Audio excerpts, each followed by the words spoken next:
તો એકે પટેલ અને ત્રંબક કાકા અને બેચર બાપા અને એમની આખી સંસ્થાની ટીમે આપણને અત્યારે જાહેરાત કરવાનું કીધું છે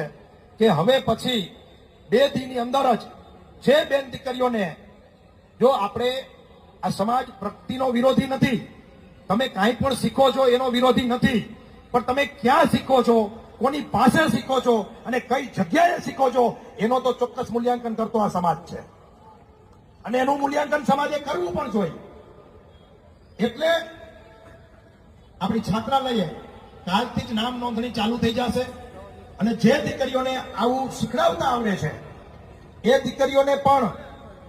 પગાર આપશું, મહેનતાણું આપશું અને મહેનતાણું આપીને એવી 2, 5, 10 દીકરીઓ હાયર કરશું. અને માત્ર પટેલ સમાજની દીકરીઓ નહીં, કોઈ પણ સમાજની દીકરીઓ આપણે સંસ્થામાં જરૂર પડશે તો બોલાવી અને એની પાસે દીકરીઓ પાસેથી આપણી દીકરીઓ ગરબા શીખશે. આપણે કોઈ જ્ઞાતિના વિરોધી નથી, કોઈના રોટલા ઉપર પાટું મારવા વાળા નથી, કોઈને ઠેસ પહોંચાડવા વાળા નથી, પણ હા, જ્યારે અમારા અસ્તિત્વનો સવાલ આવે, અમારી બેન દીકરીઓનો સવાલ આવે ત્યારે આપણા ગામે ગામ પાડ્યા છે એ ગાય માટે, દીકરી માટે, જમીન જાયદાદ માટે લડી લીધું છે ખુમારી સાથે. એટલે પટેલોને કોઈ મામૂલી સમજે